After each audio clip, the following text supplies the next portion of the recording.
इंद्रियों का नियंत्रण,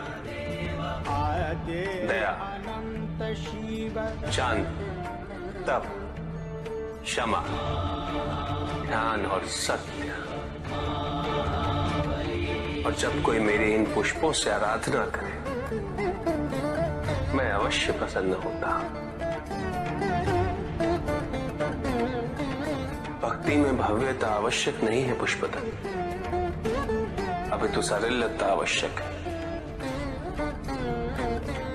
भक्त के लिए ये समझना अत्यंत कठिन हो जाता है, प्राय भक्ति कब मोह में परिवर्तित हो जाती है।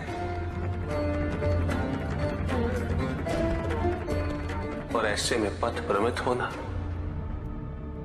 अनिवार्य है।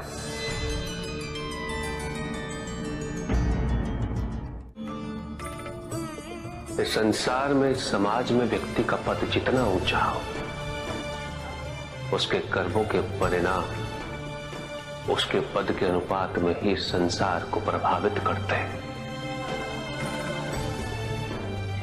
इसलिए समाज में उच्च पदों पर विराजमान व्यक्तियों को सदैव अपने दायित्व का स्मरण रखना चाहिए।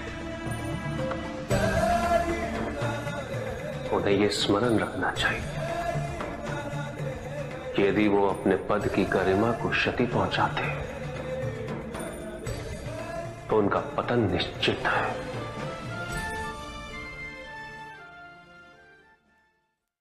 एक संबंध की सफलता वो है जब शब्दों की आवश्यकता ही समाप्त हो जाए, केवल आभास रहे, विश्वास रहे, जागरूकता रहे, संतोष रहे। बिना कहे ही दोनों एक दूसरे की बात समझ लें। अवश्य स्वामी। और दाम्पत्य जीवन के सफल होने का ये एक बहुत महत्वपूर्ण प्रमाण भी है। फिर भी मुझे आभास हो रहा है पार्वती कि मैंने तुमसे कभी ये नहीं कहा कि मैं कितना धन्य हुआ हूं।